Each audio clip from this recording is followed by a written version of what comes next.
Hey there, fabulous audience. I've got an exciting story that will leave you hooked from the start. To ensure you don't miss a beat, follow me on my backup channel for all the upcoming episodes. The link is conveniently placed in the comments box below. Thank you so much for your support, and let's dive into this adventure together. "Move now!" Brian shouted, his voice cutting through the camp, slicing through the murmurs of refugees. The first missile hit with a deafening roar. The shockwave slammed into him, knocking the air from his lungs as dust and debris rained down in the desert of North Sahara. Chaos overtook the campsite. People screamed, scattering in every direction as the world around them turned to fire and ruin. Brian's muscles reacted before his brain did. He lunged into the madness, shoving bodies aside, pulling children from harm's way. He didn't flinch. He couldn't afford to. His feet carried him faster, cutting through the terror-stricken crowds, his arms grabbing at any man, woman, or child he could save. The air was thick with smoke. Heat seared his skin, but he kept moving. Then, as his hand brushed against the jade pendant around his neck, a jolt shot through him. Not just a pulse, not just a soft thrum. It flickered, a blinding flash, before a deep vibration surged beneath his fingertips. This had never happened before. It wasn't just the pendant. It was something else, a sensation, a warning, a flicker of awareness. Something bigger was coming. The pendant had always been there for him, guiding him, anchoring him when his mission seemed impossible. Today, it pulsed with an intensity he hadn't felt before. Brian's instincts kicked into overdrive. His eyes scanned the horizon. A flicker above. A missile in the sky. There was no time. His gut twisted. "Move! Move! Move!" he shouted, shoving the refugees toward shelter. And then, another blast. Closer this time, and everything around him seemed to implode. But the mission wasn't over. His feet carried him towards a woman's desperate cry. My baby's still in there. He can't run. His legs..." Brian's blood ran cold. Without a second thought, he ran straight back into the ruins. The flames clawed at him, the smoke blinding, but the pendant pulsed again. Like a tether, it guided his steps. It was more than a symbol. It was a promise. He couldn't fail. Through the wreckage, Brian pushed forward, his lungs burning with each breath of smoke. His eyes darted through the chaos, searching, praying, until a faint whimper cut through the crackle of flames. The child, trapped beneath the rubble, barely breathing. Nearby, the kitchen tent was already catching fire, the same tent where gasoline was stored. The flames leaped closer, an explosion moments away. With no time to think, Brian lunged forward, gripping the boy's frail body and wrenching him free. The child sagged against his chest, his shallow breaths hot against Brian's skin. The explosion hurled them both through the air. Instinct took over. Brian twisted mid-fall, shielding the boy as they crashed to the ground. Pain flared through him, but he held tight. The earth trembled. Fire roared. His body screamed in protest, but survival left no room for hesitation. With the child secured in his arms, Brian ran. He broke through the smoke. And then, her. The boy's mother. Her eyes locked onto them, wide with disbelief, brimming with raw hope. "Is he alive? Please, tell me he's alive." Brian knelt, feeling the boy's chest, still no pulse. His hands shook, but he didn't stop. Without hesitation, Brian began CPR. 1, 2, 3, nothing. 4, 5, still nothing. "Don't stop," the mother begged. 6, 7, a cough, a breath. The boy's chest rose. The mother's sobs of relief broke through the air, and Brian dropped back exhausted. They were alive. Seeing the mother hugging her child made Brian's eyes moist. This was a feeling he had longed for his entire life. A mother's gentle embrace, a father's steady hand, things he had only dreamed of but never truly known. Brian stood, scanning the horizon. His heart slowed as he let out a long, deep breath. The mission was over. For the first time today, he allowed himself a moment of peace. He turned to the remaining survivors, his voice steady despite the exhaustion settling in his bones. It's time to go. Days later, Brian finally returned home, the weight of the mission still lingering in his mind. His house in Chinatown was quiet, a stark contrast to the madness he had left behind. He had been taken in and trained in martial arts by a funny old man named Samuel Lin. Samuel Lin was a master of martial arts, but age had begun to catch up with him. Even traditional Chinese medicine could only do so much to keep him going. "You're back? I assume you've completed your mission?" Lin said, glancing up from his book as Brian stepped inside. "Yeah, I did. Here's your payment. Be wise about how you spend it," Lin said, tossing 2 crumpled $100 bills onto the table. Brian picked them up and raised an eyebrow. $200? After risking my life, that's all? What do you want me to say? I never promised a fortune for playing a hero. Lin grinned, clearly amused by Brian's response. Brian scoffed, crumpling the bills in his fist. Brian always wondered, where did the old man find these deadly missions? Every time, Brian barely escaped with his life, only to be tossed a measly $100 or $200. His gaze drifted around the room. The flickering light bulb, the patched-up walls, the cold that never quite left, no matter how many blankets he piled on. Mr. Lin had given him a home, given him a chance, but sometimes it felt like survival was all it ever was. What if someone else had adopted him? Someone with money, with security? Would he be counting bills, wondering how long they'd last? Or would he have a future laid out for him? College, a career, a life beyond scraping by? His grip on the cash tightened.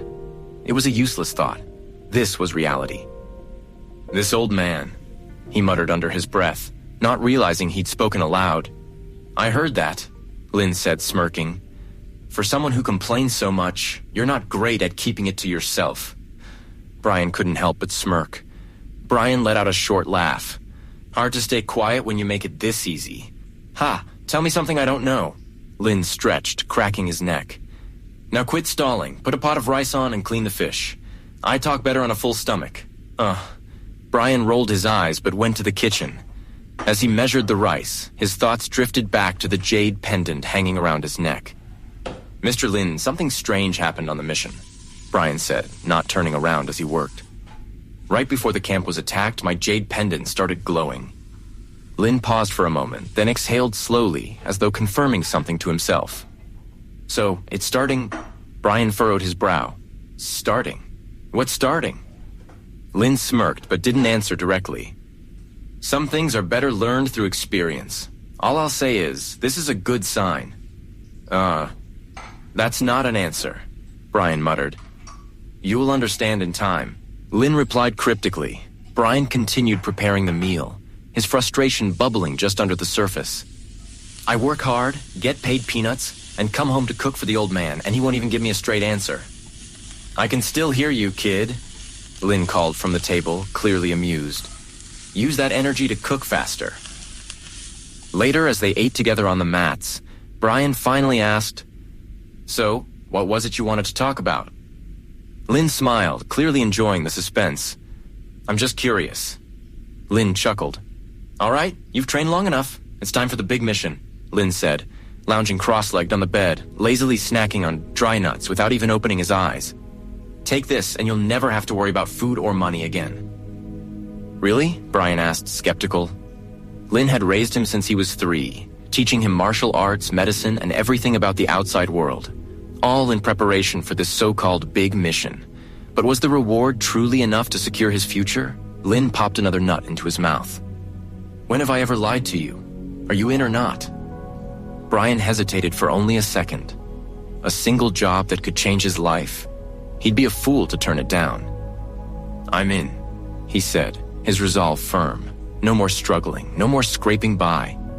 No matter how dangerous, this was his shot at something bigger. But Lin smirked.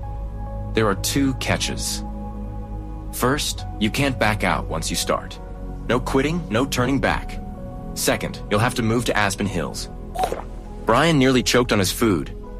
"No turning back, and Aspen Hills? That's where all the rich people live. Am I supposed to go undercover and become famous or something?" Lin burst out laughing. "Famous and undercover? That's not just wishful thinking, it's absurd. But no, you won't be famous." Brian sighed in relief. "You could have just said no."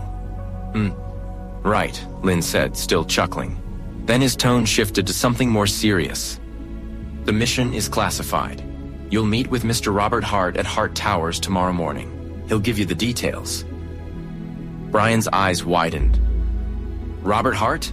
The Robert Hart? Like the billionaire? Lynn nodded slowly. Is there any other Robert Hart that you know of? Brian leaned back, his mind racing. What exactly am I doing for a billionaire? That's for him to explain, not me. And if I miss the meeting? Brian asked, his curiosity piqued. Lynn's expression darkened just a little. Then you'll miss the opportunity of a lifetime. Brian's heart skipped a beat, but he nodded. All right then, how do I get there? Your train leaves before sunrise, Lynn said, nodding toward the coffee table. The tickets are in that envelope. Pack your best clothes. And remember, even in the suburbs, you need to keep practicing and cultivating. Brian picked up the envelope, feeling a strange mixture of excitement and trepidation. What would this big mission be? Later that night, as he packed his bag, his thoughts buzzed with anticipation. He wouldn't sleep much tonight. That much was clear, but that was fine. The mission ahead was far too intriguing to be overshadowed by sleep. The opportunity of a lifetime was waiting.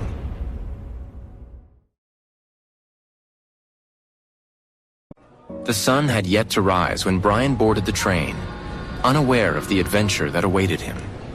He sat opposite a young boy about his age, Luke Hartley. Luke was restless. His fingers tapped anxiously against his knee, his eyes darting around the train compartment.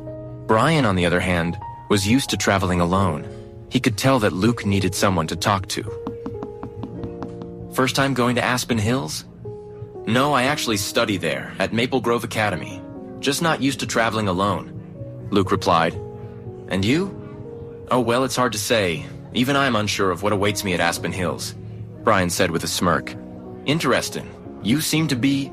Before Luke could finish, they were interrupted by two men seated nearby. The two men approached the boys.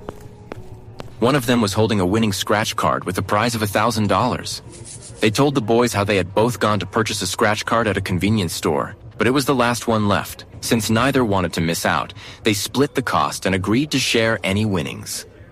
Now we've won, but we have a problem, one of them explained. Only one person can cash it in, and the prize is too big for us to just hand over to the other. I only have $150 on me, which isn't enough to pay this guy his half of the prize, said the other man. They proceeded to strike a deal with the boys. The prize amount is $1,000, but after taxes, we'll take home around $750. If you have $750 on you, you can buy the scratch card from us so we can split the winnings and you can cash it in. You know, Luke was skeptical.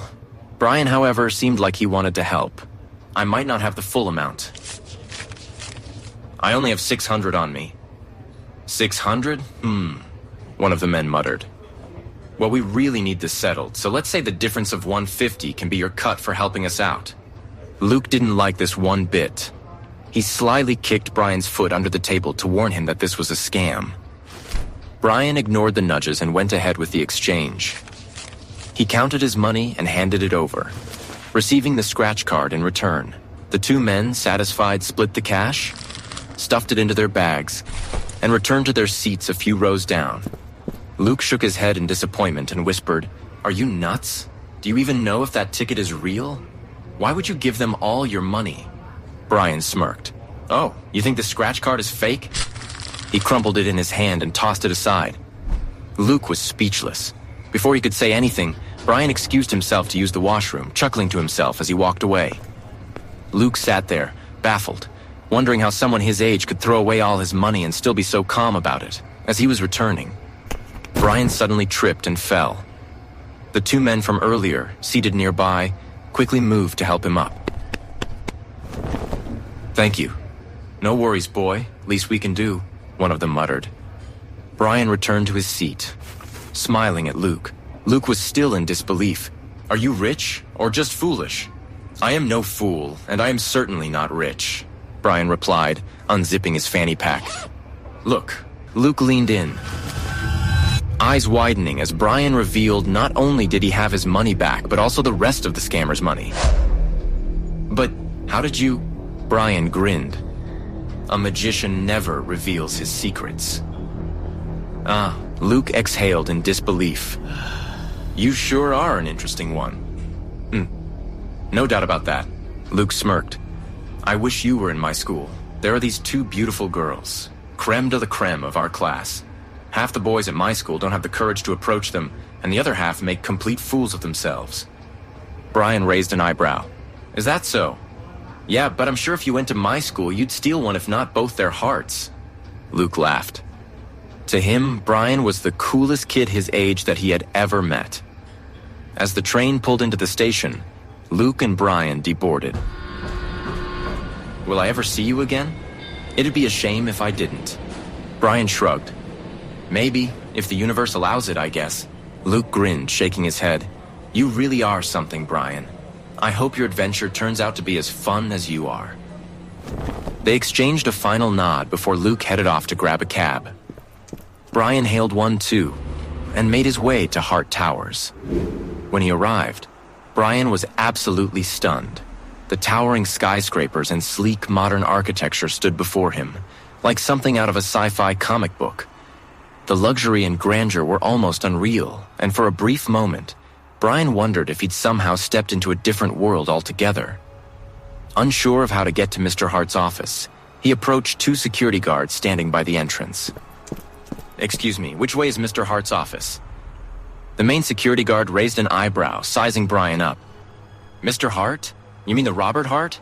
The chairman of this entire empire? Brian nodded, a little more confidently now. Yeah, he invited me here on special business. Both guards let out a short laugh. Maybe he's here to beg for leftovers. Look at him. Ragged hoodie, cheap sneakers. Looks like he hasn't had a proper meal in days, said the other guard mockingly. And he says Mr. Hart invited him? What, did you find that invite in a dumpster? The guards continued their mocking laughter. Brian, frustrated, was about to say something when suddenly, a voice from behind called out. Brian? Brian Woods?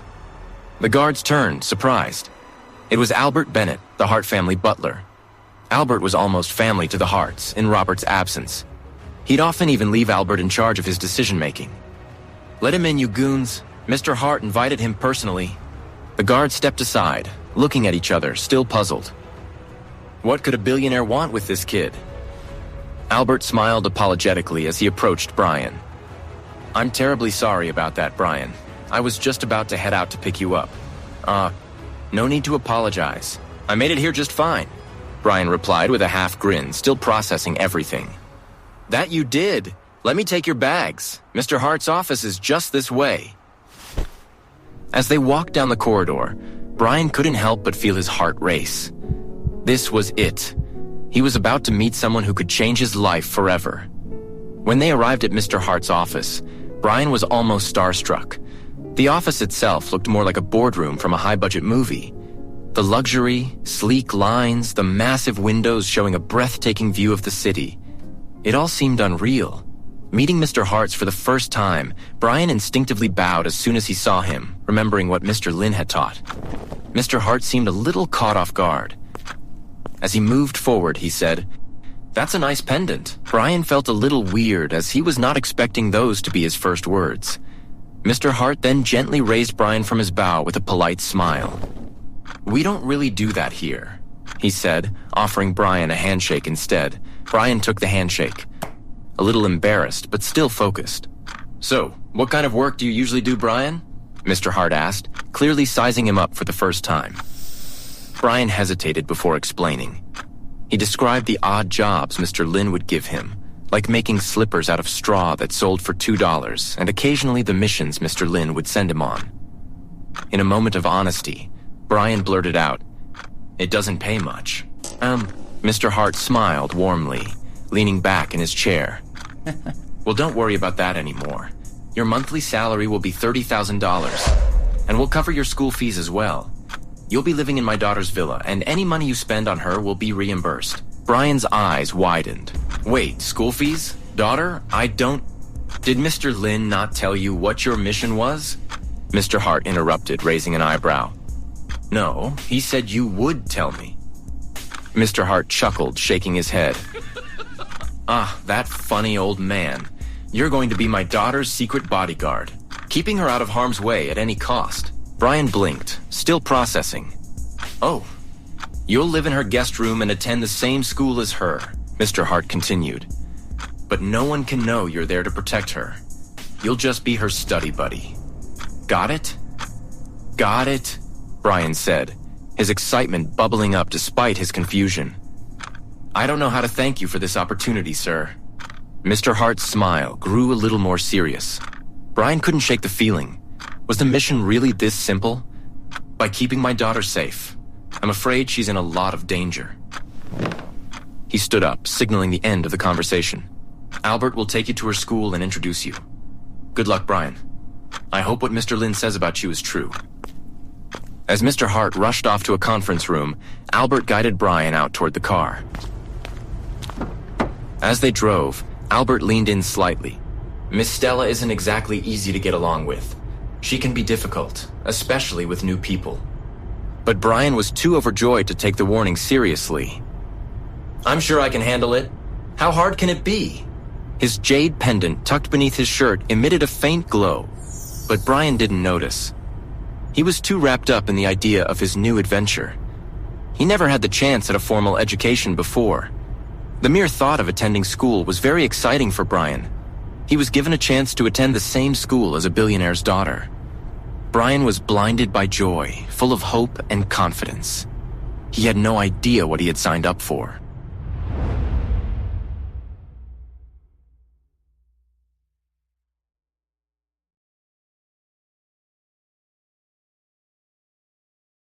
Brian sat in the passenger seat of the sleek black car, arms resting on his duffel bag. His clothes, a simple hoodie, faded jeans, and scuffed sneakers, felt completely out of place as the car rolled up to the front of Maple Grove Academy. Everything about this place was pristine. The gates, the towering buildings, the students in crisp uniforms who barely glanced his way. He ran a hand through his hair, exhaling, feeling like he didn't belong here. Albert Bennett, the Hart family butler, glanced at him from the driver's seat. You'll recognize Miss Hart right away. She has a presence. Brian smirked slightly. Not one to go unnoticed, huh? Albert's voice took on a warning tone. She won't be easy on you. She doesn't take kindly to things she doesn't agree with. And right now, she might not be too pleased with your arrival. Brian didn't respond, just nodded in acceptance of his fate. The car rolled to a stop. Brian spotted her instantly. Stella Hart. She stood beneath a cherry blossom tree, arms crossed, perfectly poised. Golden hair, tailored uniform, a designer watch on her wrist. Everything about her screamed wealth. Her lips were slightly pursed, her sharp eyes scanning the courtyard like she owned it. Next to her, Harper Adams leaned in, whispering something that made Stella smirk slightly. A few feet away stood Peter Kingston, a tall, muscular boy with exceptionally good looks. You could say he looked like a model from a sports car commercial. He looked over at Stella with a lazy smirk before running his fingers through his hair. As if he were the most charming boy on campus, he made his way to her with a slight spring in his step. Come on, Stella. One date, you and me, we'd look good together. Stella's grip on her bag tightened. I'd rather not. Her voice was quiet, firm, but polite. Peter leaned closer. That wasn't a no. Harper rolled her eyes. Peter, take a hint before you embarrass yourself. Peter let out an exaggerated sigh.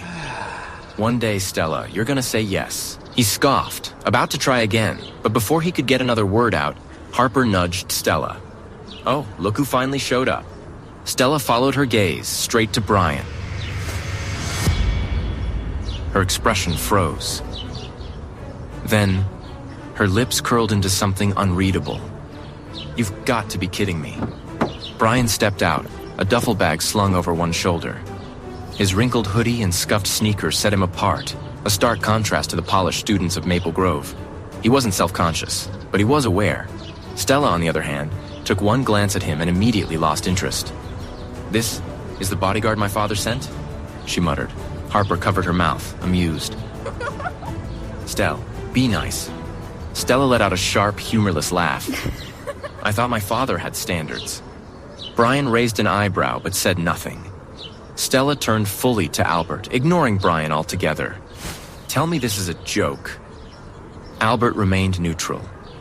Your father was quite serious, Miss Stella. Stella's gaze flicked back to Brian, finally acknowledging him directly. You look like you just crawled out of a basement. Brian, still calm, adjusted his bag strap. Not a basement. Chinatown. Harper grinned. This is gonna be fun. Stella exhaled sharply, turning away. This is ridiculous. My father thinks I need protection, fine. But I refuse to be followed around by this. Brian finally spoke, his voice steady but not aggressive. If you're expecting me to beg for your approval, you'll be waiting a long time. Stella's eyebrows lifted slightly. Harper let out a low whistle. Ooh, I think he just challenged you. Stella ignored her. Instead, she turned to Albert. Take him back. I'll tell my father to find someone better. Brian exhaled. Off to a good start. Hopefully it only gets better. Before Stella could continue dismissing him, Harper grinned suddenly. Hold on, maybe he can prove himself. Stella turned, unimpressed. How? Harper motioned toward Peter Kingston. Brian, go tell Peter to leave Stella alone. Stella rolled her eyes. Harper, this is a waste of time. Harper smirked. Maybe, but I want to see what he does. Brian sighed, dropping his bag on the ground. Fine. He walked toward Peter, hands in his pockets. Peter barely looked at him. And who the hell are you? Brian didn't answer. Instead, he moved. A small, precise shift. His foot lightly tapped Peter's ankle from behind, a move so subtle no one saw it happen. Peter stumbled. Not enough to fall. Just enough to look foolish.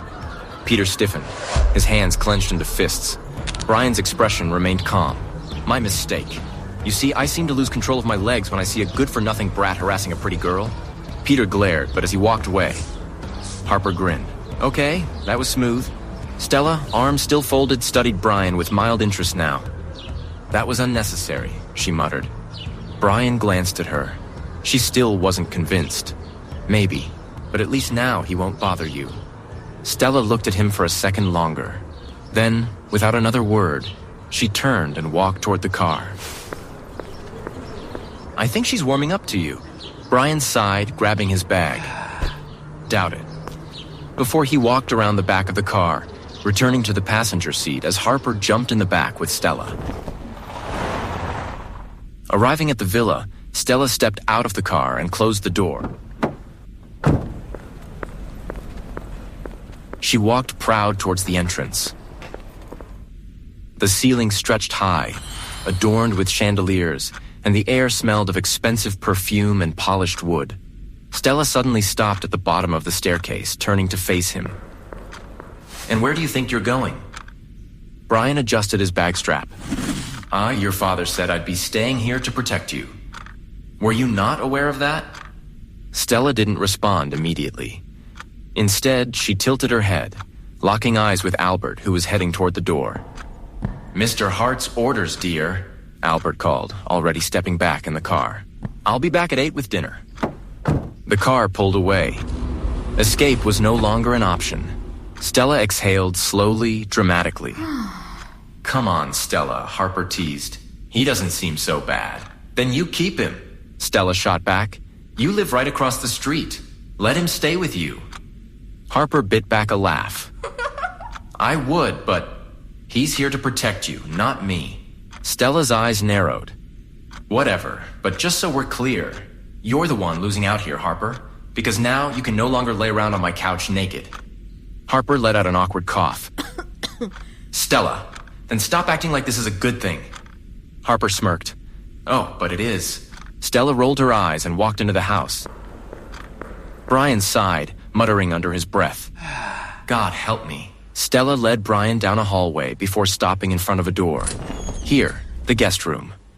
She opened it with zero enthusiasm. Brian stepped inside. It was bigger than his entire house in Chinatown. The bed was neatly made, the furniture untouched, and a window overlooked the massive estate gardens. Don't get too comfortable, Stella muttered. You won't be staying long. I'll call my father first thing tomorrow morning and set this straight. Brian exhaled. Good to know where we stand. Stella ignored him and pointed toward the staircase. And one more thing. Stay downstairs. My personal space is off limits. No matter what, do not step foot upstairs. You understand? Crystal clear. Stella turned to Harper. You're staying over tonight. Harper blinked. Wait, I am? Yes, Stella folded her arms. You wouldn't leave me alone with a stranger in my house, would you? Harper hesitated. Well, no, but he is your bodyguard. Then it's settled. You'll stay as long as he does. Harper sighed. Guess I'm moving in then. Stella, satisfied, tossed her perfectly styled hair over her shoulder. I'm heading upstairs. Harper, let's go. She took a step, then glanced back at Brian, eyeing his hoodie with mild disgust. Oh, and one more thing. Freshen up before you get filth all over my house. She disappeared up the stairs. Harper smirked. She's not always this nice. You must be special. Brian sighed. This was going to be a long assignment. At exactly 8:15, Albert returned, bringing dinner. Pesto chicken, creamy pasta, a side of steamed broccoli, and warm dinner rolls. The smell alone made Brian's stomach growl. It was a welcome change from the refugee camp meals he had been living on. He grabbed a plate and was about to serve himself when Stella's voice cut through the air. Shameless. Where are your manners? Brian paused. Stella walked down the stairs. You do know you're expected to wait for the ladies of the house to finish eating before you ravage through our dinner? Brian exhaled slowly. He had dealt with warlords, criminals, and assassins. But this girl was going to test his patience. Reluctantly, he stepped aside. Stella picked up a plate and deliberately served herself first. She glanced at Brian with a look that said, "Stay in your place." Harper, sitting beside her, chuckled. She's just messing with you. Brian smirked. I'm starting to realize that. He reached for a glass of water, only for Stella to cut in again. That is my glass.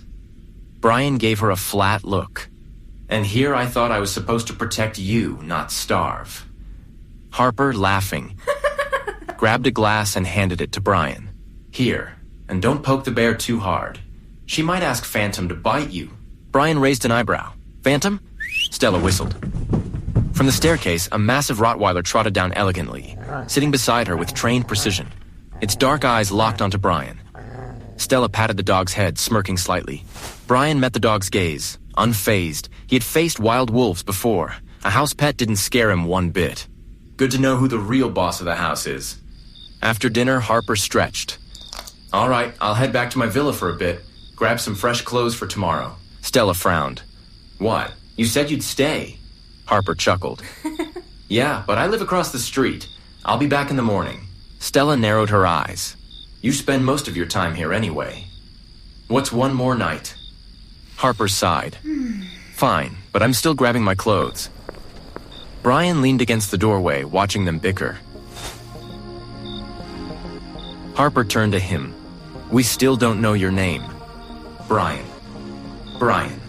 Harper nodded. Are you ready for school tomorrow? Brian shrugged. How hard could it be? It's just school, right? Stella let out a small, knowing scoff. We'll see about that.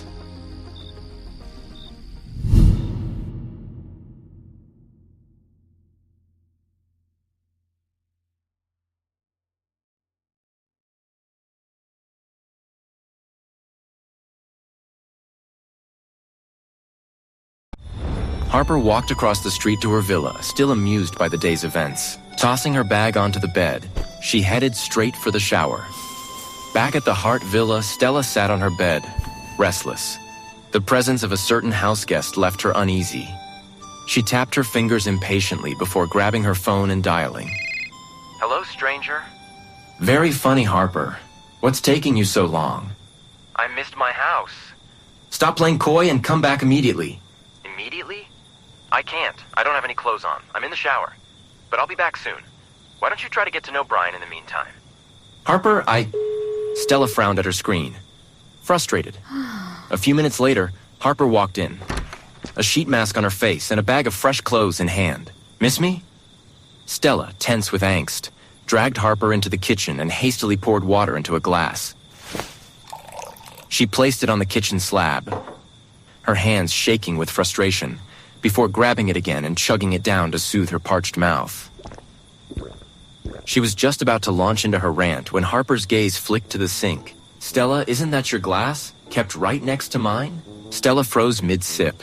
A slow realization dawned on her. She had just drunk from Brian's glass. She had an animated gag before pushing the glass aside and bolting upstairs. Harper followed her in the spirit of teasing and said, "So in a way you exchanged bodily fluids now.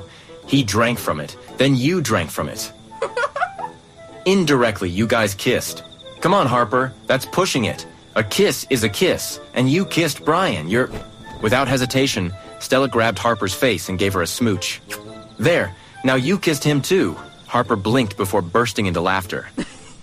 Not that I minded, but I don't think kisses work that way. In the guest room, Brian sat cross-legged, his breath steady as he focused on cultivating his dragon mastery techniques.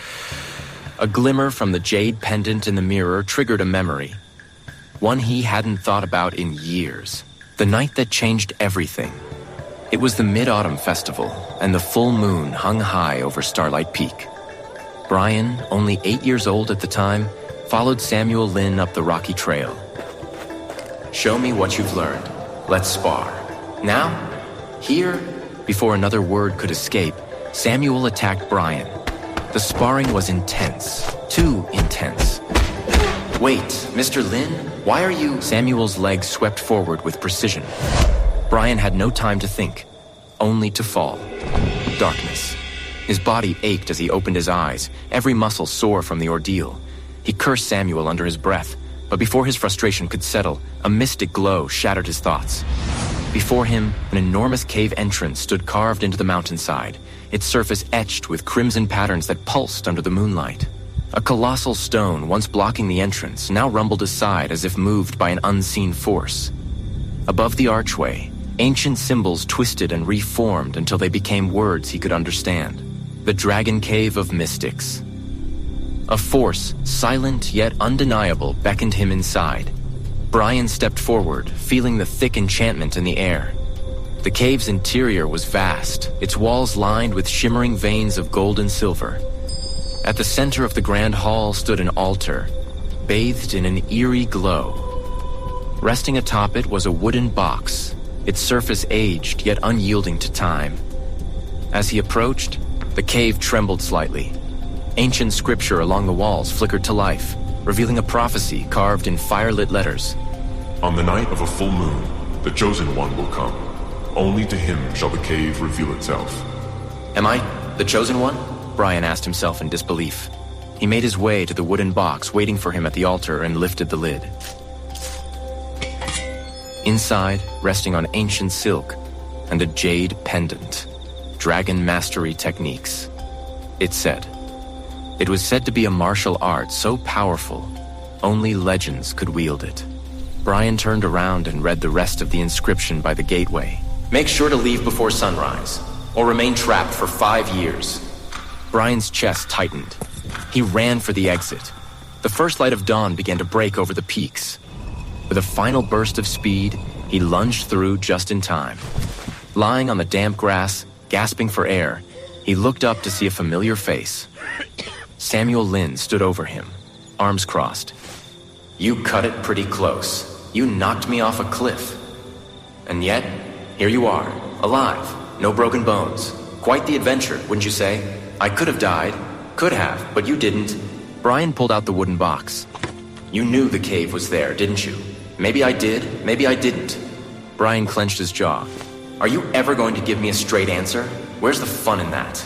You survived, Brian. You made it in. You made it out. Now, the real work begins."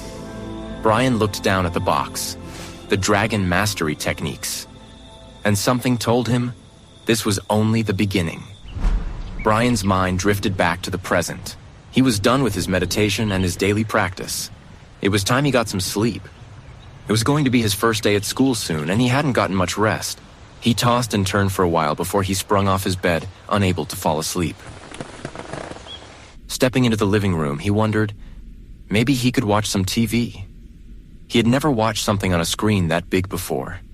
He turned on the TV and put it on mute as he wouldn't want to wake the girls. He tried to change the channel, but the remote did nothing. He soon figured a big household like this would have a premium satellite subscription. He looked for a satellite TV remote, and after a little shuffle, he found it tucked under the edge of the sofa. He picked it up and turned on the satellite TV, configuring the input settings. He started to browse through channels. After browsing through cartoon channels that seemed to be what the girls were watching last, he wondered, why were teenage girls still watching cartoons? Humored, he looked at what other channels they had. There was food, fashion, and travels, channels that exclusively played music. Then he stumbled upon a locked channel. It required a password to access, which made him wonder, what kind of secret shows do the rich people watch, that they have channels that need password protection? The screen said the default password was 000000000. Who would use the default password? He thought, picking up a tissue to blow his nose. The Aspen Hills were relatively cold during the nights, unlike Chinatown, where he often couldn't fall asleep from the boiling heat. He left the tissue on the table and began to try unlocking the channel. He tried generic ones like 1, 2, 3, 4, 5, 6, 7, 8. But each attempt ended in failure. The system warned him he had only one try left before an alert would be sent to Stella's phone. He took a moment to think, should I really try one more time? Would it get me in trouble? He held his jade pendant almost like he was asking for a sign. To his surprise, it did give him a faint glow with a slight treble. Was it a sign to go ahead? Or a warning? He did not know. He picked up the remote and entered the default password, hoping the girls had never changed it. To his surprise, they really hadn't changed it. The channel loaded, and what he saw was far from anything he expected. Brian stood in front of the massive screen, frozen in shock. He had unlocked a mysterious, restricted channel, expecting something interesting. But what he had stumbled upon, he could hardly believe it. The girls who still watch cartoons have a secret channel for adult films? He chuckled in amusement. As a boy, he had seen a few adult films in private, on a worn-out laptop. But this was on a huge screen. The actors looked almost life-sized, the setting vivid. It almost felt like he was in the room with them. He leaned in closer, inspecting the screen. Brian's heart jumped. He lunged for the remote, but it was too far. Brian barely managed to kill the screen before Harper stepped into the room. What are you doing up? Harper flinched. What am I doing up? What are you doing scaring me like that? Brian rubbed the back of his neck, flustered. I couldn't sleep. Harper squinted at him. And you saw a ghost while you were awake? Never mind. Can you make me something to eat? I'm starving. Brian scoffed. Make you food? At this time? You do know I'm Stella's bodyguard, not a servant, right? Fine. Harper shrugged. Just put on a kettle of hot water then. I'll make some instant noodles myself. Brian sighed. Sure, I guess I can do that. Harper walked past him toward the couch. As Brian stepped toward the kitchen, he suddenly froze. Harper was reaching for the remote. Brian leapt in front of her. No! Too late. The screen flickered back to life. And Harper's jaw dropped. Harper raised an eyebrow. Stella was right. You are shameless. Brian scrambled for an excuse. I just saw a locked channel, got curious, and entered the password. This just showed up. I wasn't watching it. Harper's lips curled into a smirk. You weren't watching it? Brian crossed his arms.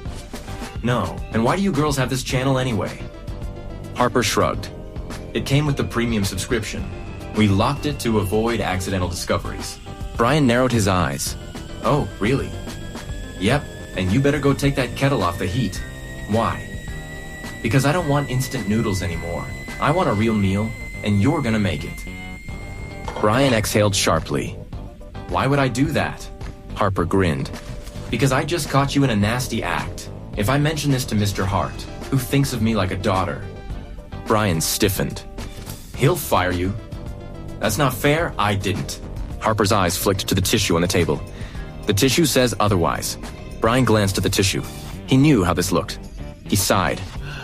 Harper leaned back, pleased. Oh, and Brian? Brian turned back. Throw that thing away. I don't want to look at it any longer. She smirked.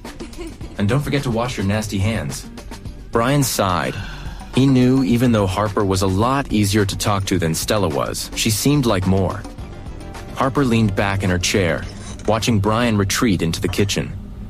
A sly smile tugged at her lips. Harper thought to herself. That was too easy. He didn't even try. That was clearly a snot. Does he think I'm blind or simply a fool? Harper had known the truth all along. Of course, she wouldn't admit it in front of Brian. She'd play along, let him think he got away with it, and use it as leverage against him. Blackmail seems fun, she thought as she stretched, catching the delicious aroma wafting from the kitchen. She knew she had made a wise decision. Brian, meanwhile, was standing in the kitchen, utterly shocked by the facilities. Compared to the large clay stove he grew up using in his rural village, this was heaven. Everything gleamed with modern precision. His gaze landed on a cute apron with a large koi fish design hanging by the counter. It looked brand new.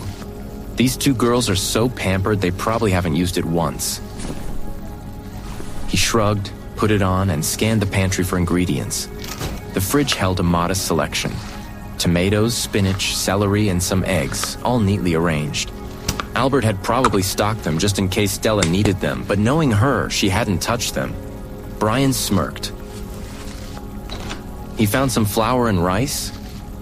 Perfect, he thought. I can make a simple noodle bowl. It was quick, warm, and satisfying. His hands moved with ease, shaping the dough, pulling it into thin, delicate strands. It took mere minutes before fresh noodles were laid on the counter, ready to be boiled. His speed was unmatched. Even professional noodle chefs would have been impressed. Harper, lured by the scent, poked her head into the kitchen. Hey, is it ready yet? Brian untied his apron, hanging it up. Yeah, I was just about to call you. Harper's eyes flickered toward the apron. Oh, you used Stella's apron. Don't let her find out. Brian paused mid-step. Wait, this is Stella's? Harper nodded, smirking. But since you cooked for me, I won't tell her. Brian narrowed his eyes. She was way too amused. Something was up. But he let it go, handing her a bowl. They sat down at the table, the warm broth steaming between them. Harper took a bite, and immediately her eyes widened. The noodles were unbelievably good. She wasn't about to admit that. Instead, she slurped her noodles quietly. Brian, on the other hand, was glad she wasn't complaining. It felt like progress. Brian finished his first serving and stood to get seconds. Before he did, he paused. You want more? Harper leaned back, satisfied. No, but pour me some water. Brian pointed to the fridge behind her. There's juice behind you. Harper rolled her eyes. Drinking juice in the morning isn't healthy. Just get me water. Brian sighed, but turned and looked through the shelves to grab a glass. He hesitated. Wait, where's your cup? Cabinet under the cooler. The pink one's mine. Brian shook his head. Of course it is, as he fetched it. Stella dragged her feet down the stairs, still groggy, hair slightly messy. She looked downright miserable. Ugh, that damn alarm clock. She hadn't slept much last night. The first half of the night she spent ranting to Harper about having to share her house with the bodyguard. The second half was when she finally passed out from sheer exhaustion. She was running on fumes. Something smells amazing. Stella's stomach growled loudly. She hadn't eaten much last night, and after her glorious rant, she was starving. She followed the scent into the kitchen. Harper, what are you eating? It smells so good. Harper looked up, hesitating. Too late. Stella had already picked up her chopsticks and dug in. Harper sighed. And there she goes. The moment the noodles touched Stella's tongue, she melted. This is amazing. She devoured another bite. Harper gave her a sympathetic look. Stella, about that... Stella paused, mid-bite. What? Harper leaned forward, smirking. Brian made it. Stella froze. She stared at the bowl, then at Harper, then back at the bowl. I don't want it. She shoved the chopsticks away, mouth open in betrayal. Harper, barely being able to withhold her laughter, shrugged. But you already ate it. Stella's eye twitched. Harper continued, voice light and teasing. First you drank from his glass, now you ate his food. At this point, you might as well... Don't say it. Harper smirked. Get used to it. Stella groaned, grabbing her head in frustration. Here's your water, handing Harper a glass.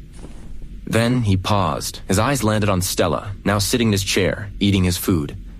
Harper shot him a warning look. Brian blinked obliviously. Oh. He nodded slowly, realization dawning. Harper grinned, whispering under her breath. Don't ruin this for her. Brian shrugged, about to turn away as Stella glared after him. Why are you just standing there? I can't eat with you watching me. Brian rolled his eyes and walked out. She's impossible. Minutes later, the three of them walked outside. Albert was already waiting by the car. Stella slid into the back seat, arms crossed. Harper followed, while Brian took the passenger seat. Albert glanced at him. How's the adjustment going? Brian leaned back before responding. It's all right. It's horrible, Stella snapped. Albert smirked. Miss Stella, your father instructed that Brian be responsible for taking care of you while he's away. Stella's eyes bulged. Taking care of me? Albert chuckled. Mr. Woods, I hope you're ready. She's quite a handful. Brian sighed deeply. Yeah, I'm starting to realize that. Little did Brian know, Stella's attitude was the least of his worries. It was his first day at school, and he already had offended the school bully, even before he knew who he was. Harper's little test for momentary amusement was not the end of it. After all, Peter was not one to take such insults lightly.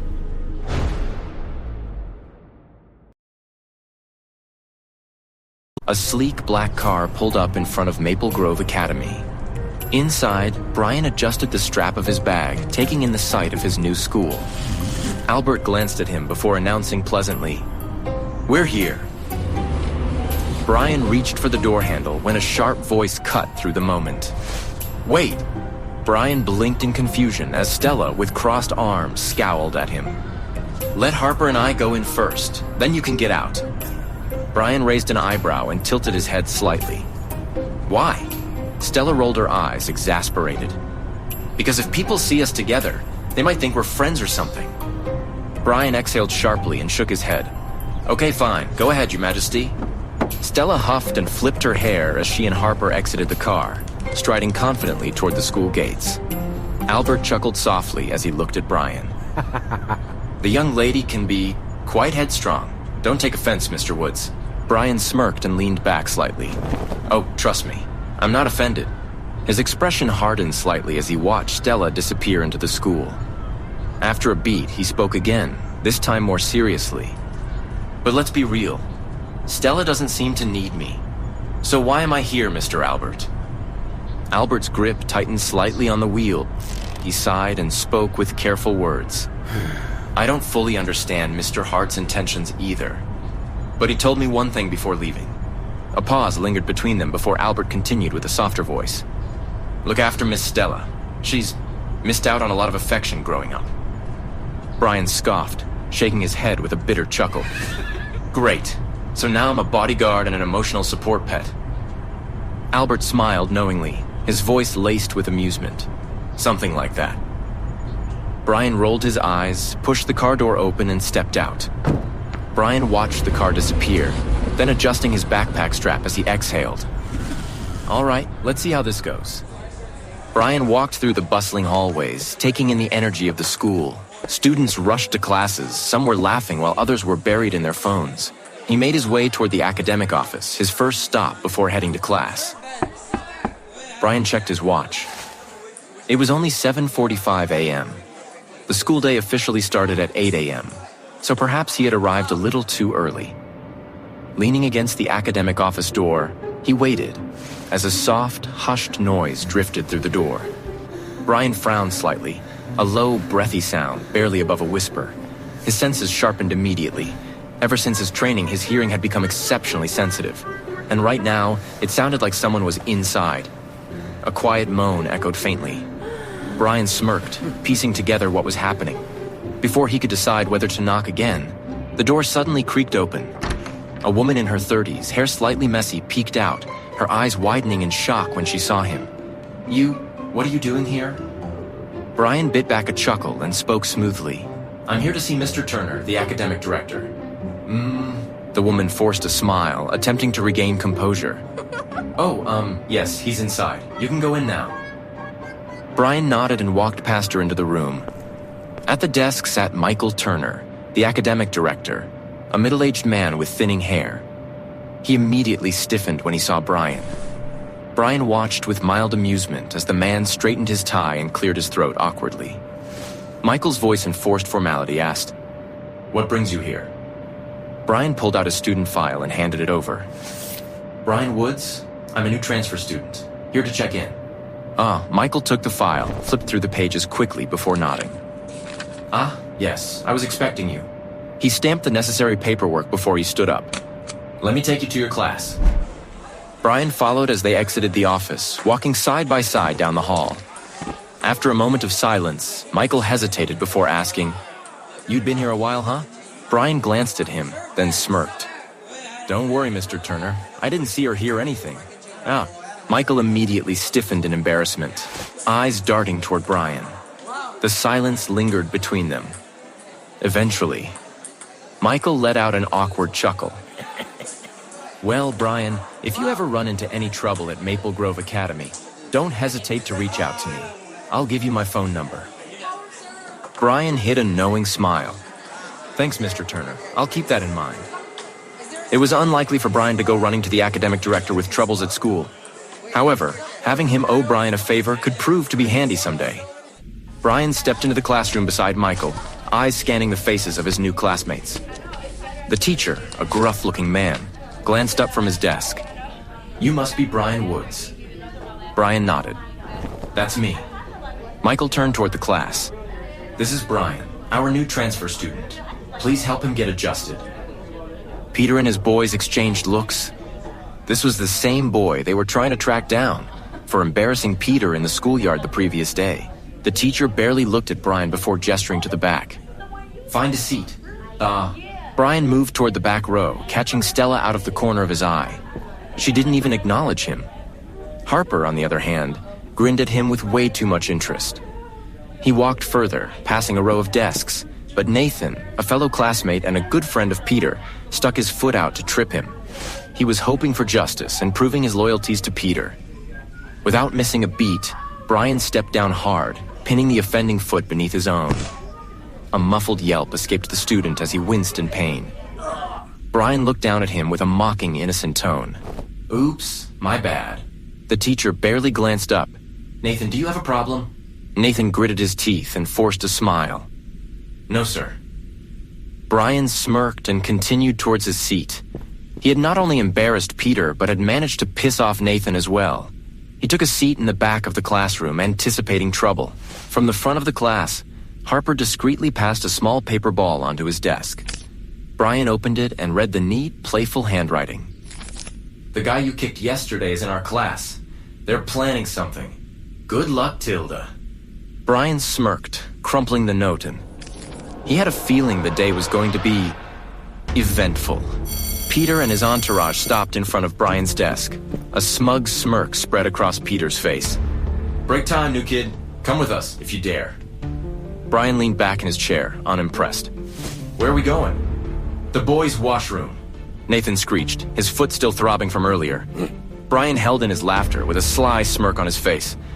"Boys, I am flattered, but I don't swing that way. Yee. Cut the crap. It's the only place with no cameras." After a beat, he grinned slowly. "Sure then, lead the way. I need to take a leak either way." Stella sighed. Knowing that this was going to be trouble, hoping the class didn't blame Brian's admission to the school on her. He was there to protect her, after all. Harper, impatient to know where this was going, leaned forward in her seat with an excited grin. "This will be fun." Brian followed Peter, Nathan, and Mason into the school restroom with hands in his pockets, looking completely relaxed. Peter glanced back with a smug grin forming. "Glad you showed up, Woods. I was worried you'd chicken out." Brian stifled a yawn. "Nah, I told you I do need to relieve myself, so thanks for the escort." Mason snickered, but Nathan elbowed him sharply, keeping him in check. Peter pushed the restroom door open, and they all stepped inside. Brian headed straight to the urinal, completely ignoring Peter and his gang. Peter crossed his arms, signaling Nathan and Mason to move. They planned to flank Brian, waiting for the perfect moment. Peter smirked. "You made a fool out of me, Woods." "Cool." Brian, still facing the urinal, casually responded, "Nah, you tripped on your own stupidity. I was just there to enjoy the show." Nathan cracked his knuckles. "You've got a smart mouth." Brian sighed. "Listen, if you three want to hold hands and confess your feelings for me, can you at least wait till I'm done?" He unzipped his pants and began to relieve himself. Peter's face twitched with irritation, and he finally gave the other two a silent signal. Peter lunged at Brian, aiming to shove his head straight into the urinal. But Brian caught his reflection on the metal piping. In one smooth motion, he stepped aside, and Peter lunged right into the urinal stream. Peter froze, hands braced against the wall, his shirt completely drenched, his mouth open as he lunged, caught a few drops of the splash. He gagged as the restroom fell silent. Brian zipped up, turned around just in time to catch Harper peeking through the cracked open door, barely able to hold her laughter. Brian sighed in the shock. Really? Harper whispered with a grin of amusement. I had to see this.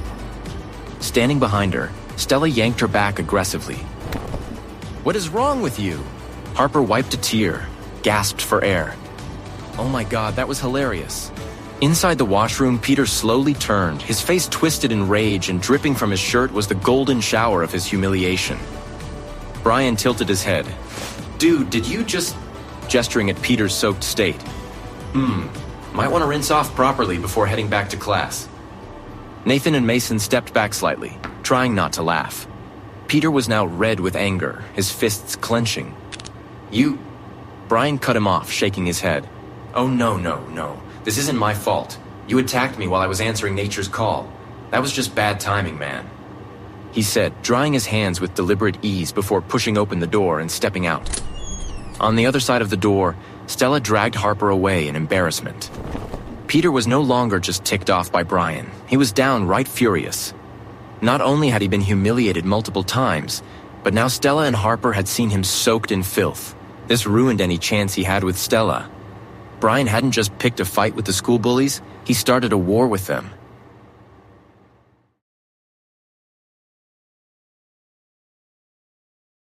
Brian walked back into the classroom and casually took a seat closer to Harper and Stella, as if nothing had happened. Harper jolted in excitement, leaning in with a wide grin. That was iconic. Brian shrugged. If you say so. Harper nudged Stella, laughing. You almost passed out from watching? Stella crossed her arms, looking disgusted. That was revolting. Brian raised a brow.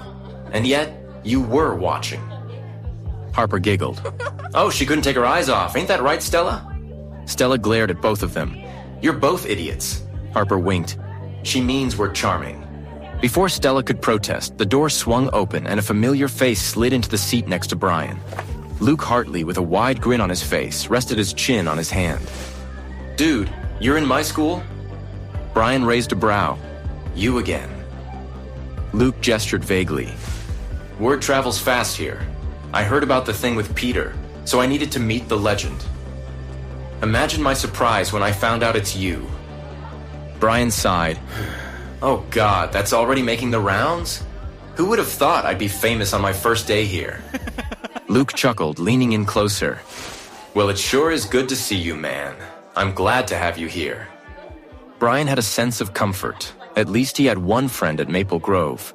Till now, he had only met people who didn't want him here. Luke's face turned more serious as he told Brian. Although, if I were you, I'd watch my back, 'cause if Peter said it isn't over, you best believe it's not over. Brian tapped his fingers on his desk, looking completely unbothered. Figured as much. Luke with the smirk still on his face. So what's the plan? Brian shrugged. Wait and see what happens. Harper was excited about the drama unfolding. I'm really starting to like this guy. Stella glared at her, feeling betrayed. Of course you do. Meanwhile, Peter and his boys paced in rage in the boys' locker room, scheming. Peter's expression was dark and calculated, as if he was going to bring hell down. Nathan, rubbing his sore foot from earlier, scowled. We have to get back at him for this. Peter leaned against the wall, cracking his knuckles. Oh, we will. After school. Outside, where there are no teachers. Mason grinned. Are we sure? He seems to be quite clever. Peter smirked, eyes gleaming with malice as he shuffled through his locker for a change of shirt. We have to show the new boy who runs this school. Besides, there are 3 of us and he is all alone. Yeah, are you afraid of the village boy Mason? No, I was just making sure we're not in over our heads. Luke landed a lazy arm around Brian. So, new guy, what do you want to do for lunch? A school this big must have a cafeteria, no? Better than most 5-star restaurants, let me show you. Luke walked Brian to the cafeteria. The sheer size of it caught Brian slightly off guard. Luke gestured around. Welcome to the battlefield. First floor is your basic cafeteria, second floor is for the rich kids, and the third floor is teachers only. Brian nodded, scanning the area. Where do you usually sit? Luke grinned. Right here, with the real students, not the ones who get their meals curated by Michelin star chefs. Brian smirked but kept his thoughts to himself. He figured Stella and Harper would be upstairs. Luke led Brian to a food counter, nudging him. All right, what do you want? My treat. Brian raised an eyebrow. You sure? Luke scoffed. Please, I have exactly 3 things going for me. Decent grades, my glasses that make me look smarter than I am, and the fact that I can afford a $5 lunch for a friend. Brian smirked. Fine, I'll take whatever you're having. Friend? They found themselves a table and sat down to eat. Luke wasted no time diving into the real reason he brought Brian here, to let him in on school gossip. Luke leaned in. So, which school did you go to before this? Brian picked up his fork, answering casually. I grew up in an underdeveloped area. No proper schools, just a few books and a lot of self-study. Luke nearly choked on his drink. No way! That means you got in on a full scholarship. You must be really smart, huh? Brian shrugged. Guess so. Luke whistled. That's no joke, dude. You know how many people get into Maple Grove on grades alone? Not many. Most kids here are either loaded or have families that are well connected. Brian remained quiet, letting Luke talk. Luke grinned. Man, you must be crazy smart. No offense, but you don't look like one of those nerdy kids. Brian smirked. I'll take that as a compliment. Luke leaned back, crossing his arms. All right, enough about you. Let's talk about them. Brian raised an eyebrow. Them? Luke nodded toward the staircase leading to the second floor. Stella Hart, Harper Adams, the Untouchables. Brian sighed. Oh, great. More about them. Luke grinned. You already know them. Impressive. Brian rolled his eyes. They sit next to me in class. Luke smirked. Yeah, but if you want to survive here, you better know who's who. Brian sighed. All right, go on then. Luke leaned in like he was about to share some classified information. Stella Hart? Absolute top tier. Rich, untouchable, and impossible to impress. Harper Adams? More mysterious. Nobody really knows much about her family, but rumor has it her brother is ex-military. Brian paused, processing that. Luke grinned. Yeah, exactly. That means you don't mess with her unless you want a special forces trained guy showing up at your doorstep. Brian smirked. Good to know. Wait, are these the 2 you spoke of when we first met? Luke chuckled. Aha, yeah, but don't take what I said too seriously. Brian smirked at the implication. If I knew you'd actually come to Maple Grove, I'd have told you of Audrey Tanner instead. Brian furrowed his brow. Who? Luke sighed dramatically. The only one. Guys like us even have a shot with. Not rich, not powerful, just stunning. Brian rolled his eyes. You're seriously judging them? Luke grinned. Welcome to a normal high school. Brian shook his head, taking a bite of his food. This school was way more complicated than he expected. A few classes later, the final bell rang. Brian packed up his bag, his jade pendant giving him a faint vibration. He knew at that moment the day was far from over. Luke walked beside him, lowering his voice. You know they're probably waiting for you? Brian nodded. Yep. Luke whistled. You plan on fighting back? Brian smirked. Depends. Luke grinned. On what? Brian slung his backpack over his shoulder. If they can put up a decent fight. As they stepped outside, Peter and his gang were already waiting by the school gates. Peter crossed his arms, smirking. Took you long enough? Brian exhaled. And here I thought you'd get tired of embarrassing yourself. Hey, Nathan cracked his knuckles. You're the one that's gonna leave embarrassed. Brian smirked. Oh, you sure about that? Luke whispered from the side. Dude, I swear if you survive this, lunch is on me again. Brian grinned. I'll hold you to that. Peter's smirk faded. Enough talking, let my boys escort you once again. Brian interrupted. That's all right, I don't need to use the washroom right now. This provoked Peter to grab Brian's collar as he leaned and said, To the construction site, tough guy. It's easy to dodge an attack, but I want to see how tough you are when my fists bury a hole in your face. Brian tried hard not to show his amusement with Peter's assumption, but he could not hold back his grin. "I'd like to see you try," he said, brushing off Peter's hands from his collar. "Hey, Luke, you want to go tell the school we're throwing fists at the construction site rooftop? I want everyone to watch me beat this attitude out of him." Peter was grinning with confidence. "I will make you beg for my forgiveness," he said, turning back at Brian. The chatter spread all over school. People from every class gathered at the roof of the construction site down the street from the school. A considerable audience gathered as Peter paced around Brian smoking a cigarette. Nathan and Mason stood as pillars waiting to jump into a fight. "The new kid at school needs an introduction on how things work here at Maple Grove." Nathan and Mason exchanged a smug look. "He has managed to piss off the big dogs around here. Now you all know better than to do so, but our new friend Brian didn't know any better."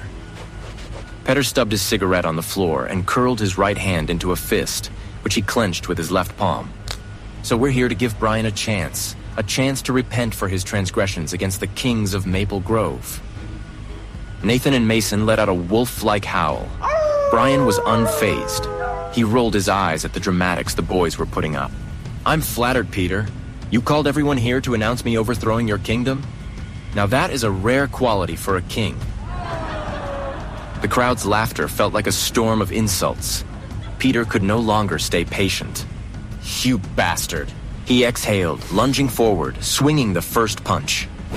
Brian cleverly sidestepped, grabbing Peter's wrist and twisting it, making him stumble forward. Nathan rushed next, throwing a punch. Brian ducked, sweeping Nathan's legs out from under him. Nathan hit the ground with a grunt. Mason hesitated for a quick second before he charged too. Brian instinctively caught him mid-stride, shoving him into Peter, making them both collide into each other like hands clapping. Meanwhile, as they walked up the driveway, Harper sulked beside Stella, hoping for her to give in. Harper did not want to miss out on the action, while Stella wasn't the least interested in the facade. "Come on, Stella. If you want to go watch, go ahead. I am not going," Stella declared. "But he is here as your bodyguard. You should know if he is strong enough to fight off danger for you. Let's go. If he is not good enough, it would be best to know now." Harper pulled on to Stella's arm. Stella thought for a moment. If he truly was not good enough, she could give her father a reason to fire him. "Fine, I'll come." The girls made their way up to the roof of the construction site. There they saw Brian with not one scratch on himself, while Peter and the boys were curled up in pain. Peter pushed Mason off, red-faced with rage. He wiped blood from his lip. "You think you're tough?" Brian rolled his shoulders and responded with a hint of sarcasm. "Me? Tough?" Peter growled, coming at him a second time. Brian blocked, ducked, and struck Peter in the ribs with a sharp elbow. Peter staggered, wheezing. Nathan, back on his feet, charged from behind. Brian spun, dodging just in time, grabbing Nathan by the collar and slamming him into the ground. Mason raised his hands. "Okay, I'm out. No fucking way am I getting back into this." Peter clutched his side as he rose back on his feet, glaring at Brian. "I won't let you get away with this, Brian," he said, pulling out a knife.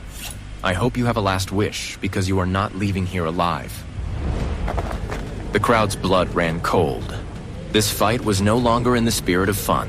What they were about to witness was murder. Stella clutched Harper's arm in anticipation. She didn't like Brian very much, but felt responsible for him in a way. If it wasn't for her, Brian would never have set foot at Maple Grove.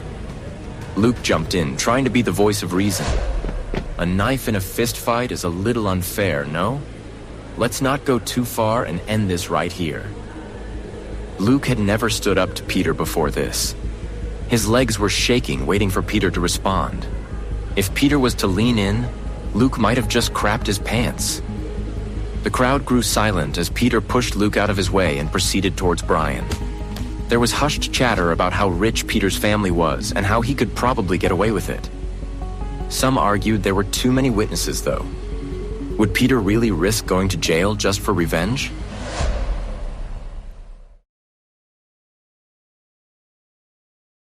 The cold breeze intensified the anticipation as Peter pounced on Brian, gripping the knife tightly, his face a mask of untamed rage.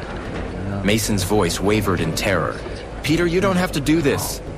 You're already on thin ice, Mason. Stay out of my way. Peter growled, a stark warning in his tone. Brian knew Peter was beyond reason. With a knife now in play, Brian needed to be extra careful. He wouldn't want anyone else getting hurt as collateral damage. He calculated Peter's movements, his stride, the angle he held the knife at, and the perfect angle to break his attack. In a swift motion, Brian disarmed Peter. Mr. Lin had trained him well. He wasn't going to let this escalate any further. With a fluid twist, he flipped Peter over the rooftop's edge. Peter dangled, one hand clinging to the wall with desperation, the other held firmly in Brian's grasp. Fear eclipsed Peter's arrogance.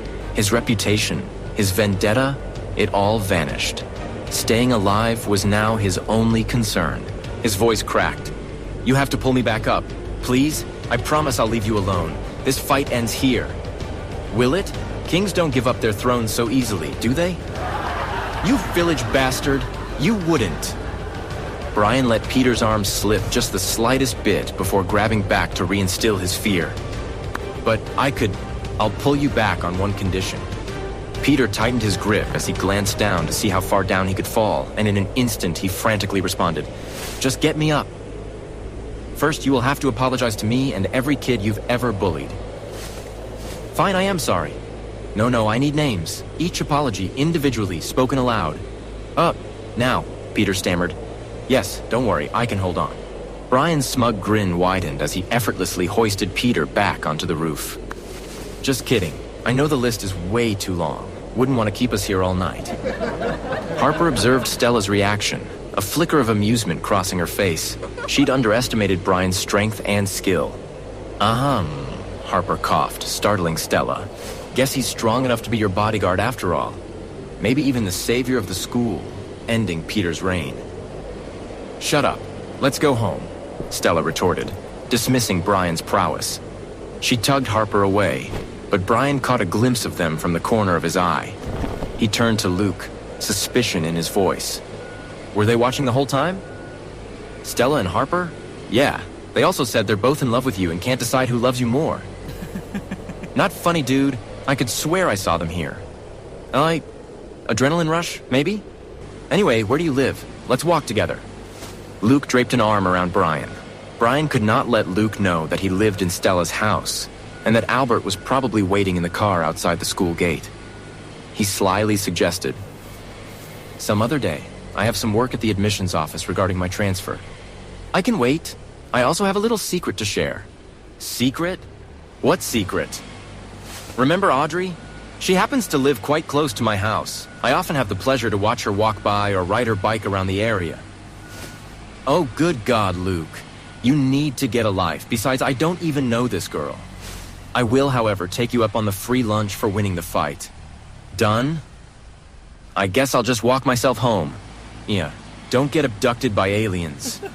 Brian joked as he watched Luke walking away. Once Luke was out of sight, he looked around before hurrying to the car, where Stella and Harper sat in the back seat waiting to head home. Took you long enough? Stella remarked, her smugness evident, as if she had no idea where Brian had been. Harper nudged her with disapproval as she rolled her eyes. Albert, stop at Capital Bank. I need to upgrade my credit card. Sure, miss. Mr. Woods, you would need a bank account made for school and to receive your monthly payments too. Why don't you get it done now? He said as he pulled in closer to the bank. Meanwhile, Peter and his boys picked themselves up from the shame, walking out of the construction site. Mason regretfully said, I am sorry, Peter. I had no idea how strong he was. If I sustained injuries, I'd get kicked off the football team and I couldn't risk it. Relax, I could not do much either. Should we ask Dylan to help us teach him a lesson? Nathan asked with the enthusiasm of a great idea, only to get smacked across the head. And embarrass ourselves in front of a senior? It took one village bog to take out all three of us? Right. Don't worry about this. It's time to bring out bigger guns. My dad will take care of him. Send him back to the village he came from. As they walked past the school, Dylan, a senior known to be a troublemaker, was leaving the school in his convertible. What happened to you guys? Fighting over the same girl? It was nothing. They shrugged in embarrassment and walked away. Meanwhile, across town, the streets near the bank were packed with cars and pedestrians, It seemed to be rush hour at the bank. The road leading up to the bank was crowded with people rushing in and out. When they finally reached the entrance, Albert stopped the car for them to get out before he drove off to find a parking space. Stella grinned at Brian. "Following us?" "I'm just a student at your school coming in to make a bank account." Stella looked ahead, took Harper's hand, and proceeded to walk ahead. Brian's jade pendant had a brief glow and a quiver. This took Brian by surprise. What was about to happen at the bank? That the pendant gave out a warning flare. He still did not understand the pendant's power completely. All he knew was at times it would glow or shake to give him a heads up before significant events happened, like it did in the north of Sahara. It sometimes even indicated fortunate events, like when Mr. Lin would send him to buy scratch cards. It would indicate to him as he came across a good one and would often make $20 to $30. But what could possibly go wrong at a bank? He wondered if something good was about to happen. Harper and Brian went over to the counter and picked a numbered token. They sat down in the waiting area, and Harper gave Brian a look of approval, indicating he could sit next to her instead of leaving a seat empty between them. As Brian moved in next to Harper, Stella looked away, nodding in disapproval. Brian wondered if the pendant was indicating a friendship between him and Harper, but sighed at how ridiculous that thought might be. His jade pendant began to tremble under his shirt. Brian no longer thought the indication was going to be a fortunate one. His eyes locked onto a Chicago executive transport van parked outside the entrance of the bank. Tinted windows and the lettering looked like cheap sticker work. Something wasn't right. He instinctively grabbed Harper's hand, making her blush a little. "We must go," he said to the girls. "Let's get out of here." "I still have my work to get done, and you need a bank account," said Stella, swatting his hand off of Harper's. "And what do you think you're doing grabbing her arm like that?" "Sorry, but I can't explain it. We just need to leave right now." Before he could say anything further, men in black coats and ski masks entered the bank. It was too late.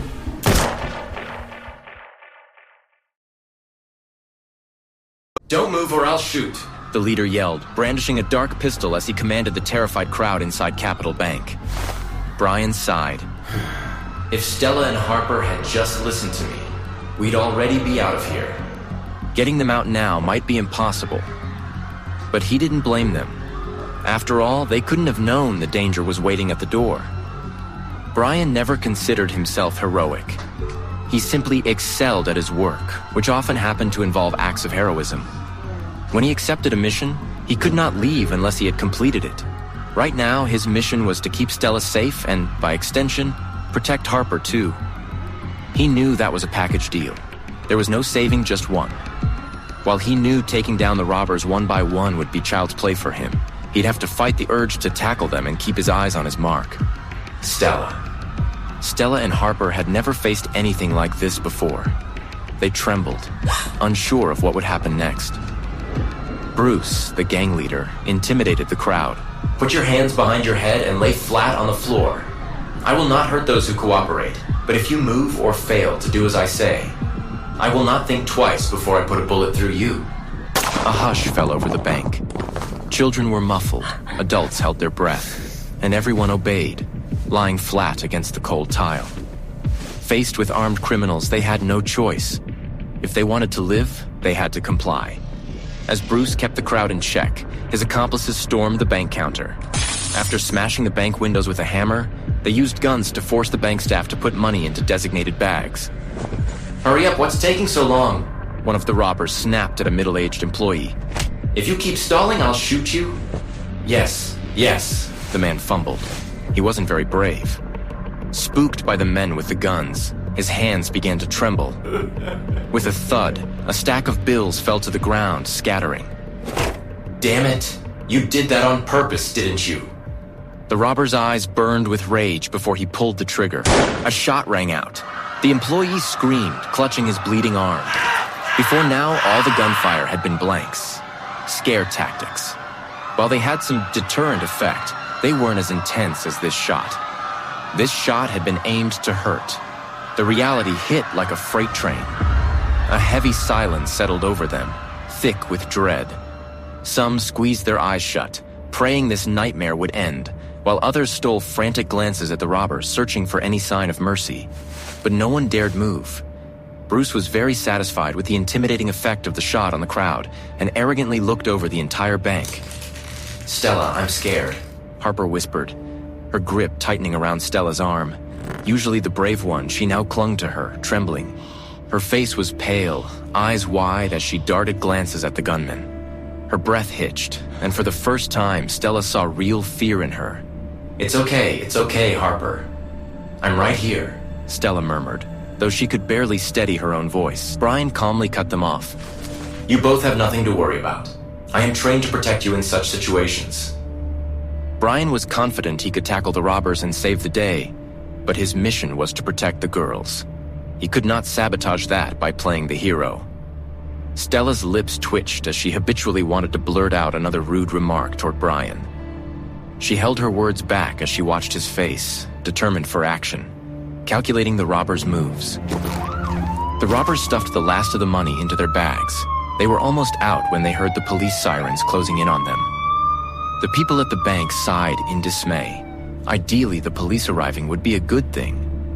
However, if the robbers' escape was compromised, they might resort to alternative measures.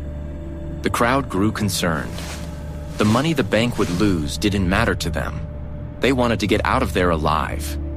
If the robbers were to keep them hostage, or worse, start shooting people, they were all sitting ducks with targets on their backs. A megaphone from outside blared at full volume. "You are surrounded. Surrendering is your best option." Bruce did not take this warning seriously. He asked one of his goons to use the bank announcement mic to fire back a warning. "If you take a step closer, we will start shooting people." The police warning died down as they discussed strategy. Capital Bank was home to a lot of money that they could not let the robbers get away with. However, there were a lot of civilian lives at stake. Samantha Cassidy of the Metro City Detective Unit rushed to the scene as a stand-in for Cody Marlowe while he was out of town for a conference. As his second-in-command, it was up to her to manage high-priority matters. She was duly informed that the hostage list included not one but two VIPs, the daughter of the billionaire Robert Hart and granddaughter of the political figure and former military officer General Adams. Stella and Harper were more significant than they knew. Therefore, after the threatening words from the criminals inside, Samantha decisively ordered her subordinates to stop communication and avoid provoking the robbers any further. Pleased with the silence outside, Bruce began to inspect the hostages on the floor. Every footstep sent a wave of terror through the room. People barely breathed as he approached, his sharp eyes scanning the crowd. Then he stopped. His gaze landed on Stella. "You, stand up." Bruce pointed his gun at Stella and commanded. Stella's heart leaped, and she instinctively tightened her grip on Harper's hand, raising her head to look at Bruce. "Oh, quite a pretty one." Bruce chuckled and pointed his gun at Stella again. "I'm talking to you. Stand up." "Me?" Stella rose slowly, gritting her teeth. She had never been so afraid before. Her heart raced, but she was not one to show it. She told herself, "I won't cry. I won't break. I'll be fine." Before she could fully rise, she felt a strong arm on her shoulder, pushing her down. A sharp, confident voice came from behind her. "Take me instead."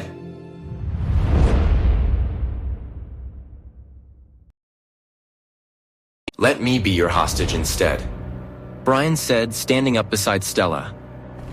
"What's so impressive about bullying a little girl?" Stella stared at Brian in utter disbelief. He was actually standing up for her in a moment like this?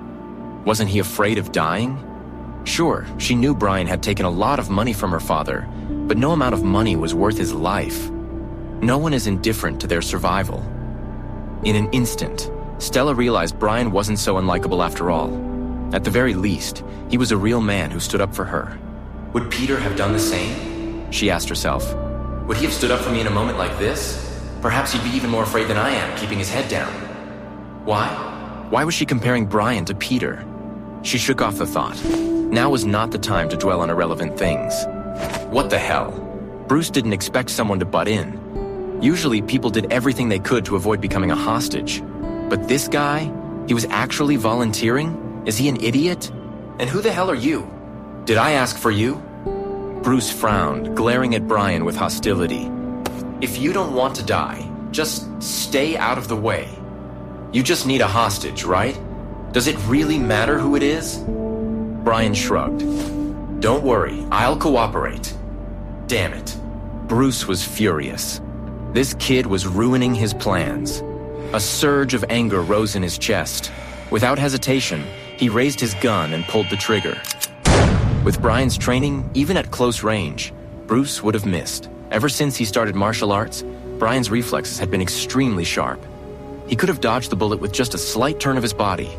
His instincts screamed at him to move, to let the bullet pass harmlessly by. But then, he remembered. There was a girl behind him. The bullet was traveling downward. If he dodged, she'd take the hit. If I move, she dies. If I take the hit, I live and can still protect her. Brian gritted his teeth. There was no time. He shifted just enough to take the bullet himself, feeling it tear into his thigh. Though the pain was nothing compared to what he'd endured in training, his brow furrowed from the impact. Luckily, he had positioned himself well, and the bullet lodged in his flesh without damaging the leg bone. The crowd gasped. Stella and Harper simultaneously covered their mouths in shock. Brian had actually been shot. But they saw it clearly. Brian could have dodged. Instead, he took the bullet to protect the girl behind him. Stella's gaze shifted toward the girl lying behind Brian. Her expression hardened. Wow, someone's really asking for trouble. Bruce was very surprised. Boss, more cops are gathering outside. One of the robbers whispered to Bruce. Bruce cursed under his breath. Damn it. He pressed the gun against Brian's head. Since you're so eager to be a hostage, let's make it official. Clara, keep an eye on him. On it. Clara smirked, aiming her gun at Brian. Kid, playing the hero isn't as easy as it looks. Brian didn't speak.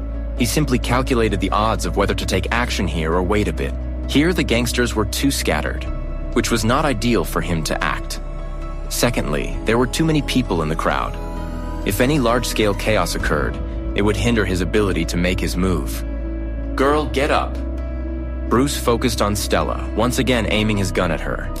Stella no longer felt afraid. She shot a warning look at Harper before she stood up. Let's go, Bruce ordered, pressing the muzzle against her head. Brian frowned.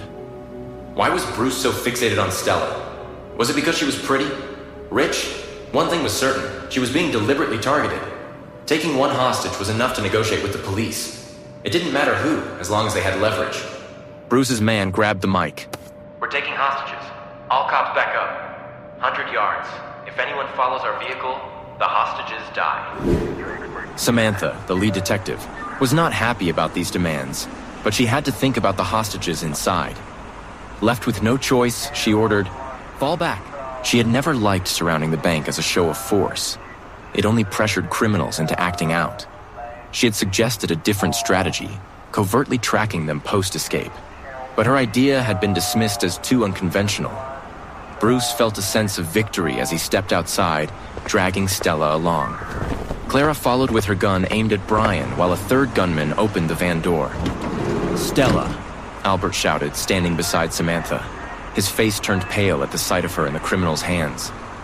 Sir, do you know the hostage personally?